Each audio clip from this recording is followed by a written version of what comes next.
Let it be a Nick and Jane, and let it be a Mr. Smith, a banker of Nick and Jane. They both keep their money in his bank. That's why we use the title Mr. Smith with respect. Nick really wants to buy, well, let's say Jane's bicycle, but he has no money. More precisely, he has money, but not enough, only $10, while Jane wants $100 for her precious bicycle. That's a problem. What should Nick do? Well, this bicycle is so desirable. He gives Jane his $10 as a deposit and asks plaintively not to sell the bike to anyone. He says that he will bring the rest of the money soon. At the same time, he runs to his bank, to the respected Mr. Smith, to get a loan for the missing $90. As ill luck, Mr. Smith has no money at this moment, but he knows perfectly about $10, which Nick gave to Jane. And where will Jane bring his money to? That's right. She will put these $10 in her lovely bank to the same Mr. Smith. Therefore, Mr. Smith asks Nick to come back tomorrow in the hope that tomorrow he will get these $10. And everything happens this way. The next day, Jane brings $10 to the bank. The bank provides Nick these $10 on credit. Nick immediately gives them to Jane. She again puts them in a bank. The bank again provides Nick these $10 on credit, etc. As long as Nick the fool will gather enough money for the bicycle. Don't you get confused yet? Be patient, I told you. These demons have been trying to confuse you during 1,000 years. These damn economists and financiers. But anyway, we will figure everything out.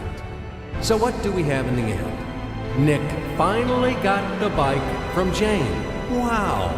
But at the same time, Nick owes $90 to the bank, Mr. Smith. And the bank, in its turn, owes $100 to Jane. In other words, those $10, which existed initially, have magically turned into $200, $190 of debts plus real $10. But these $10 would also turn into $1,000, even in $1 million or $1 billion, if Nick would make a more expensive purchase. In this case, our $10 would make the increasing number of its cycles, circuits from hands to hands. That's it. So, what happens in today's world? SOS! It appears that banks also make money out of thin air and multiply them.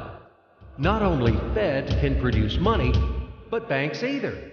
In short, everybody can do this, except you and me. We are not in the business at this celebration of life. I would like to print or draw some money as well. In fact, these banks multiply money without any control. And we're still wondering why the banker lives better. What are naive fools are we?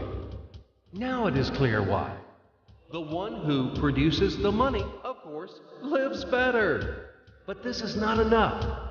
From this moment, poor Nick will never be able to repay his debts owed to the bank, no matter how hard he would work. Silly Nick doesn't know it yet, that he's in slavery to the bank, in credit bondage forever, because those $90, which he owes to Mr. Smith, do not exist in nature at all. Sly Mr. Smith made his money out of nothing. He created them out of thin air, just one click. And $10 turned into $200. Yes, but you can object reasonably.